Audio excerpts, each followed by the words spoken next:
subscribe now and press the bell icon. Never miss an update. Hello. In this video, we will discuss the novel The Bluest Eye, written by Toni Morrison.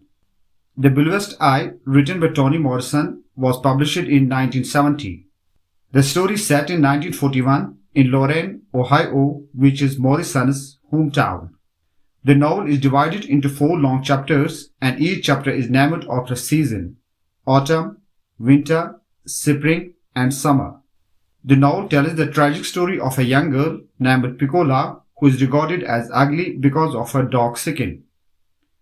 In the novel, Pecola suffers the cruelty of her parents, classmates, and other individuals in the community. She desires for blue eyes, knowing that they will not only make her beautiful, but also will gain love from others. Poverty, racism, sexuality, suffering, beauty, and violence are the dominating themes in the novel. Let us now look at its characters. Our first main character is Pecola Breedlove. She is a 12-year-old girl and the protagonist in the novel. She suffers a lot because of her dark skin and wishes to have blue eyes. She is raped by her father. Then we have Sammy Breedlove. He is the brother of Pecola, who often runs away from home. Next we have Pauline Breedlove. She is the mother of Pecola and Sammy. She is lame, missing a tooth in front, and is harsh and abusive towards her children. Then we have Johnny Breedlove. He is an alcoholic, unfaithful, and a violent husband and an abusive father. He rapes his daughter Pecola and then runs away from the town when she becomes pregnant. Next we have Claudia Mactia. She is a 9-year-old girl from a loving family having their own house. She is the narrator of the novel as well. Next we have Frida Mactia. Frida is 11 years old and is Claudia's sister.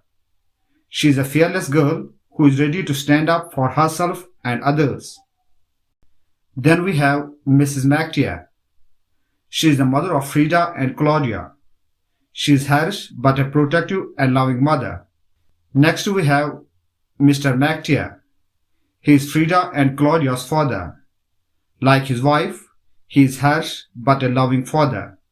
Other characters in the novel are Lois Jr., Soaphead Church, Maureen Peel, Geraldine, Mr. Henry.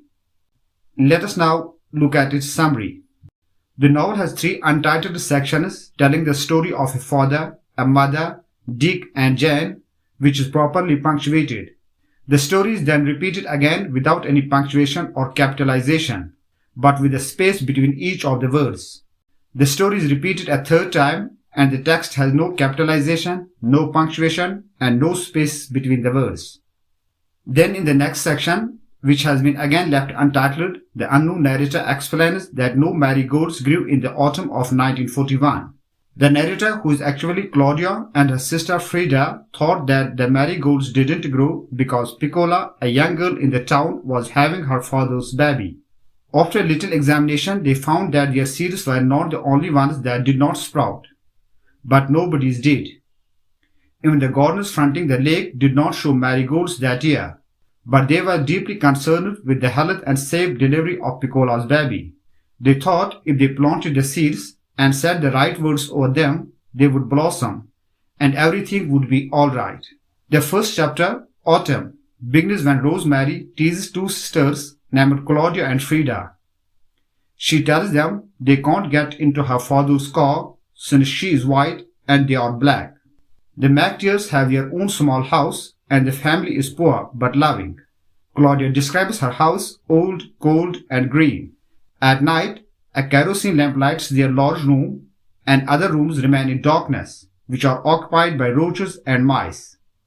The family then takes on a boarder named Mr. Henry, who has never been married.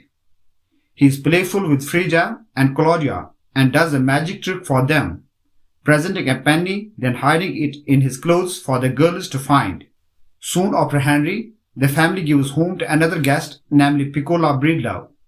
Pecola's father, Charlie Breedlove, is in jail after he hit his wife and burned down his own house. Pecola's mother is staying with the family whom she works for, and her brother Sammy is staying with other family. Frida and Pecola soon find mutual love for Shirley Temple. Once Pecola drinks 3 quarts of the Mactia's milk, and Mrs. Mactia gets mad and sends the girls outside. Outside the house, blood spills down from Pecola's legs. Pecola and Claudia are confused, even get scared, but Frida knows that Pecola is getting her first period. Frida tries to attach a pad to Pecola's dress. Meanwhile, Mrs. Mactia rushes out and takes Pecola into the bathroom and cleans her. The narrator then explains that the Breedlows now live in a storefront. They live there because they are poor and black. One morning, Charlie Breedlove came home drunk. Mrs. Breedlove tells Charlie to get coal for the stove. Charlie refuses and a terrible fight begins. Finally, Mrs. Breedlove knocks him unconscious with the lid of the stove and the fight stops. After the fight, Pecola prays to God to make her disappear. While closing her eyes, she feels her body begin to fade away except her eyes. She prays for blue eyes. The narrator explains that Pecola believes possessing blue eyes would make her beautiful, and things would change at home and at school. She would be loved by everyone and believes that her parents will stop fighting. The narrator then introduces us 3 black prostitutes, Gina, Mary, and Poland, who are getting ready for their work for that evening. Pecola meets them and asks Mary why she has so many boyfriends. Pecola replies that she hasn't seen a boy since 1927, and all the prostitutes laugh. Though they hate men, they still depend on them. Pecola wonders what love feels like and thinks of her parents when they have sex. We are now in the opening section of Winter. In this chapter, we are being introduced to a new girl, namely Maureen Peeb, a light-skinned black girl with green eyes from a rich family. Maureen is assigned a locker next to Claudia. One day Maureen offers to walk home with the sisters and Pecola. As they leave the school, they notice a group of boys surrounding Pecola and calls her Black Emo, and taunts her that her father sleeps naked. Frida hits one of the boys with her stack of school books, and Claudia yells at another. The boys leave and the girls keep walking home together. Then they talk why girls get periods. Maureen then asks Pecola if she has ever seen a man naked.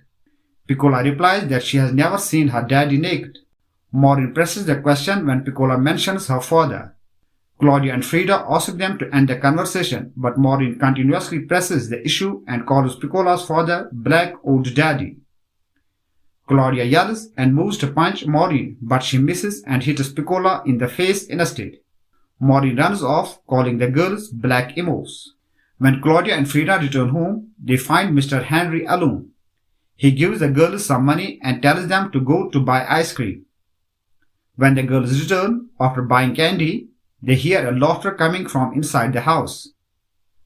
When they look inside the room through the window, they see Mr. Henry with China and Miss Mary, the 2 prostitutes. After the 2 prostitutes leave, the girls ask Mr. Henry what they were doing there. Mr. Henry lies to the girls and says Miss Mary and China are old church friends. He tells them not to tell Mrs. Mactia. The narrator then describes a particular type of black women. These women are educated at land-grant colleges and trained to work for white people. They come from nearby towns surrounded by natural beauty. They straighten their hair with Dixie Peach and soften their sickness with lotion. They do not enjoy sex and only share their bodies with their husbands. One such woman is Geraldine. She moved from a southern town with her husband and cat to Lorain, Ohio. There she gave birth to a son and named him Lois Jr. But Geraldine shows much affection towards her cat rather than her son. When Junior grows up, he develops hatred towards his mother, but directs this hatred towards her cat. They live near the playground of Pecola Breedlove's school. Junior considers the playground his territory. Geraldine has explained to her son that there is a difference between colored people and niggers, and that their family belongs to the first category. So he doesn't play with other black boys. One day Junior sees Pecola walking through the playground. Junior asks her if she wants to come to his house to see some kittens. Inside the house, Junior throws cat into the face of Pecola, and she begins to cry. Junior snatches the cat and begins to swing it by its tail. Pecola tries to stop him and grabs his arm, but the cat flies into the radiator and stops moving. When Geraldine returns, Junior tells her that Pecola killed the cat. When Geraldine sees Pecola's torn dress, muddy shoes, she yells at her to go out. Pecola goes outside, keeps her head down, and watches the snowflakes die as they fall to the ground. One afternoon, Claudia finds Frida crying on her bed. Frida tells Claudia that their dad beat up Mr. Henry for touching Frida's breasts. Frida is crying because she doesn't want to be ruined. Claudia now imagines Frida becoming fat. The girls decide that Frida should drink whiskey to avoid pregnancy. They now decide to get whiskey from Pecola's house. When they reach there, they find Pecola has gone with her mother at her working place. Both the sisters decide to meet Pecola at her working place. When they reach there, they find Pecola sitting in front of a beautiful white house. When Mrs. Breedlove finds the girls on the back porch, she tells them to come inside and leaves them alone in the room. Inside the kitchen, Frida notices a dish of berry cobbler on the stove. Pecola touches the dish, which accidentally falls on the floor and splashes on Pecola's legs. Mrs. Breedlove enters the room and slaps Pecola. In the next chapter, we'll learn much more about Pauline, who is now Mrs. Breedlove. Pauline had 10 brothers and sisters. As she grows up, she falls in love with Mr. Breedlove, and they both get married. She then gives birth to Sammy and then Pecola. In the next chapter, the narrator again takes us to the past and talks about Mr. Charlie Breedlove. When Charlie is 4 days old, his mom abandons him next to some train tracks, but rescued by his great-aunt Jimmy, who names him Charlie's Breedlove. His father had left the town before Charlie was born. Charlie then marries Pauline and has 2 children, but doesn't know how to take care of them. Now the narrator takes us to the present. Charlie comes home drunk and finds Pecola washing the dishes. He rapes his daughter and leaves her on the floor unconscious. When she wakes up, she finds her mother standing over her and can't remember what happened. In the next chapter, the narrator talks about Soap at church.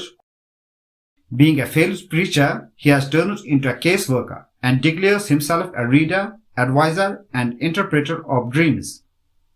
When Pecola shows the signs of pregnancy, she approaches Soap at church and asks him for blue eyes. Soap at church poisons a piece of meat and tells Pecola to give it to the dog. He adds if the dog behaves strangely, God has heard her prayer. Pecola gives the poisoned meat to the dog, which kills the animal on the spot. Terrified by the sight of the dying dog, Pecola runs home. After Pecola leaves, Soap at church writes a letter to God. In the letter, he talks about his wife who left him. Then he also writes about the desires of little girls. He blames God for the suffering of people. In the end, he mentions Pecola's desire for blue eyes, which God has not given her, but he has granted her wish of blue eyes, which only Pecola can see. In the beginning chapter of Summer, we see Claudia and Frida are selling marigold seeds in order to buy a bicycle. While visiting different houses, they come to know that Pecola's pregnancy has become the talk of the town. Everyone says that Pecola is having her father's baby. Claudia and Frida feel ashamed. They decide to give up on the bicycle and try for a miracle to happen. They bury their money and marigold seeds in the backyard of Pecola's house. They sing a song, pray, and say magic words, believing that after marigold flowers will bloom, everything will be fine. But we are told in the prelude that the flowers never bloom. In the last section of the novel, we see Pecola talking with her imaginary friend. A friend who can only see her blue eyes, and the only friend who is the admirer of her blue eyes. Pecola asks her imaginary friend whether her eyes are the bluest of all, and her friend assures her that they are. Pecola then wonders if it is true, then why no one comments on her eyes. Then both Pecola and her imaginary friend come to the conclusion that it is because of jealousy that no one praises her eyes. Claudia then tells that Pecola became something painful to watch, completely insane and terrifying. Her baby came too early and died. Claudia comes to the conclusion that it was not her fault for planting the seeds too deep in the earth, but the earth itself was barren.